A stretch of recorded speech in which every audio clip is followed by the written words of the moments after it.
اسمي كريم، عندي 27 سنة.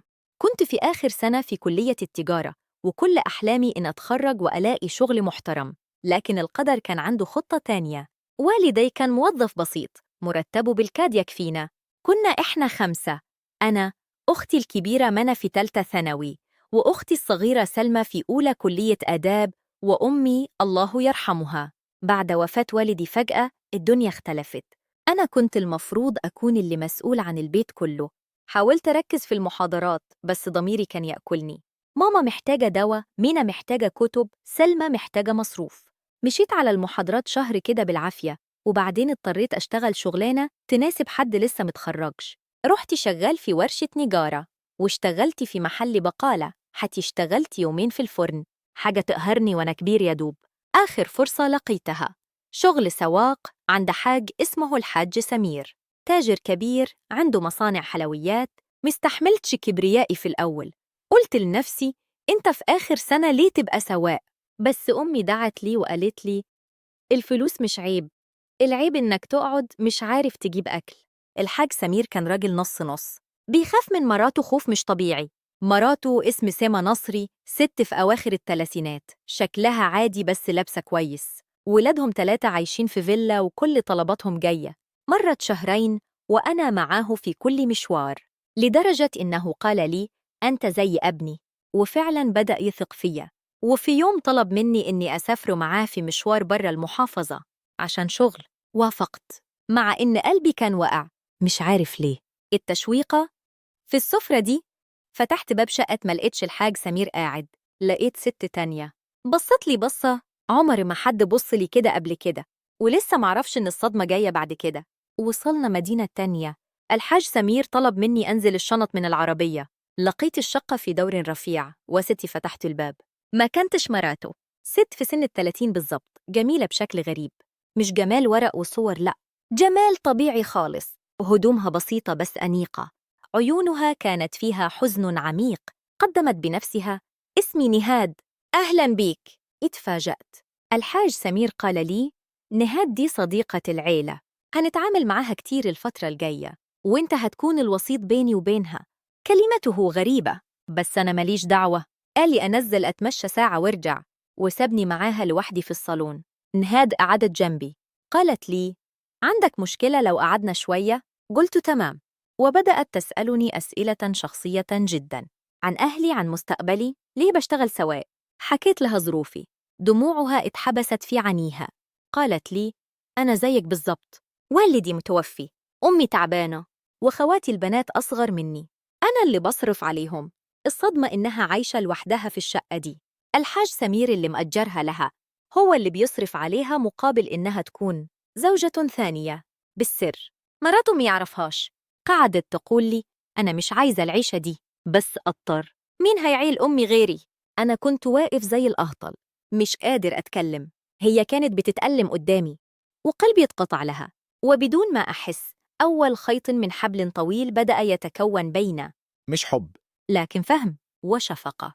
بس الشفقة دي لسه هتتحول لحاجة تانية. التشويقة طلبت مني أوصلها المشوار الأول. وافق طبعاً. المهم أوصلها وأمشي. لكن في الطريق حصل اللي ما كانش في حساباتي خالص. كل أسبوع بقيت أوصلها المشوار. الحاج سمير بقى واثق فيا لدرجة إنه قال لي: خدها انت رايح جاي. أنا تعبان. فعلاً صحته بدأت تضعف، وكان محتاج حاجات من الصيدلية، حاجات مقويات. أنا فاهم، هو راجل كبير وضعيف، وهي ست في عز شبابها. جلسات العربية مع نهاد بقت أطول. مبقناش بس أوصلها وأمشي، كنا نقعد نتكربنا ساعة في العربية واقفين في جنينة بعيدة.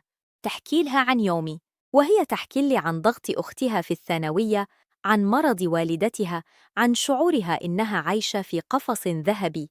وكل كلمة كانت بتقربني منها أكتر. في يوم وأنا مروحها قالت لي: تعال نتغدى النهاردة. أنا اللي داعية. رفضت، حكم رجولتي، بس أصرت. أنا عايزة أحس إن في حد بيعمل حاجة حلوة من غير مصلحة. رحت، أكلنا، ودفعت أنا الفاتورة قدامها. عشان كرامتي زعلت. قالت لي: أنت راجل غريب.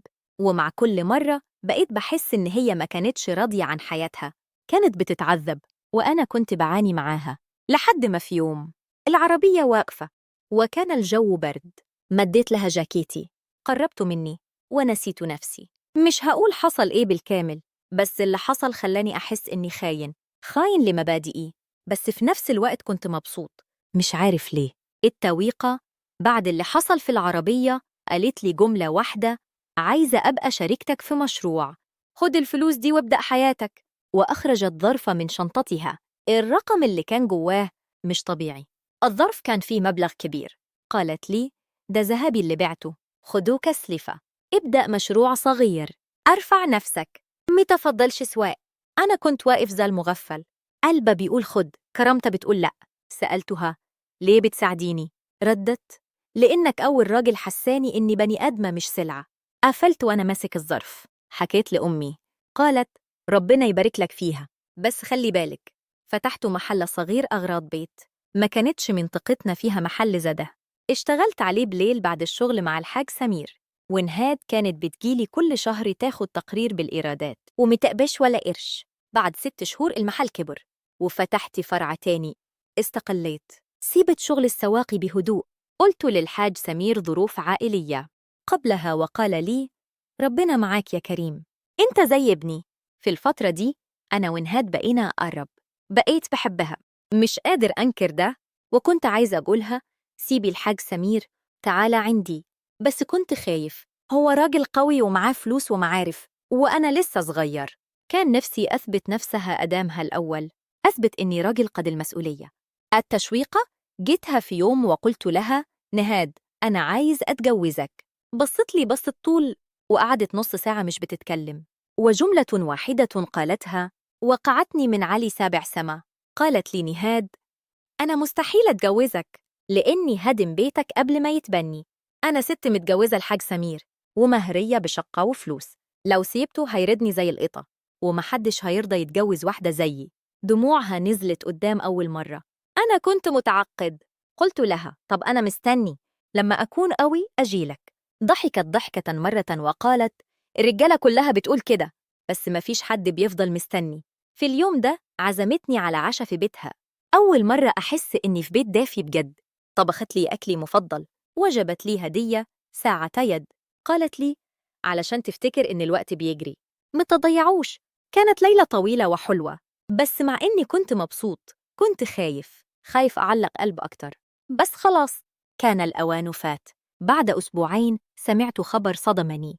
الحاج سمير عارف إن في حد بيزور نهاد كتير، مش عارف مين عمله فيها. اتصابوا بجلطة خفيفة. اتصلت بي نهاد وهي بتعيط: سمير عايز يتأكد إني مش بستقبل حد، هيمنعك تيجي تاني. أنا بقى قلبي اتقطع. رحت على طول قفش، لقيته هناك باصص لي بصه مش لطيفة. سألني: انت ايه علاقتك بيها؟ قولت له: مفيش غير الشغل يا حاج. التشويقة. سكت الحاج سمير، بس عينه كانت بتقول حاجة تانية. طلع تليفونه، ضغط على رقم، وقال: جهزوا عقد التنازل، أنا هتصرف النهاردة. أنا ما كانتش عارف إن حياتي هتقلب في دقيقة واحدة. الحاج سمير مد لي ورقة، لقيتها تنازل من نهاد عن الشقة وكل حاجة. قال لي: وريها ده، وقولها يا تشفني النهاردة قدامها وهي بتوقع، يا أرمي أمها وخواتها في الشارع. الدكتور اللي جنبه بص لي وقال لي: نصيحة، امشي يا كريم. رحت فشنهاد، ودموعها نزلت وادي. قالت لي: أنا كنت عارفة إن اليوم ده هيجي، مش هقدر أكمل، بس عملت حاجة قبله. فتحت حساب بنكي باسمك، حطيته كل إيراد اللي كنت مشاركاني فيه في المشروع، ده نص اللي اشتغلناه سوا. خده وانطلق. أنا رفضت. قالت لي: ده عشان لو يوم قدرنا نبقى سوا تلاقينا إحنا الاتنين قفش، مش أنا اللي مدية لك، ده اللي ربنا كاتبه لك. وقفت وقبلتها في جبينها ومشيت بقلب مكسور. أول أسبوع كان صعب، حاسس إني خنتها، بس أنا عملت اللي عليا. بعد 2 سنين المشروع كبر، بقى عندي 3 فروع، ولسه بحب نهاد. حاولت أتجوز غيرها، ما قدرتش، كل واحدة بشوف فيها جزء منها. وفي يومي دخلت عليا الباب، لقيتها واقفة مبتسمة.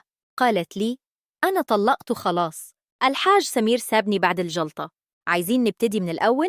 قولت لها: بس مش من الأول، من الآخر. مش كل الحب له نهاية سعيدة، بس قصة كريم ونهاد كانت بداية جديدة. ساعات الظروف بتبعد ناس، وساعات بتجمع تاني. المهم تكون قدام نفسك صادق. لو عجبك القصة قولي في الكومنتات، هل كان المفروض كريم ينتظرها ولا يكمل حياته؟ ومين اللي خان التاني في الحكاية دي؟ اشترك في القناة عشان تسمع قصص حقيقية كل يوم.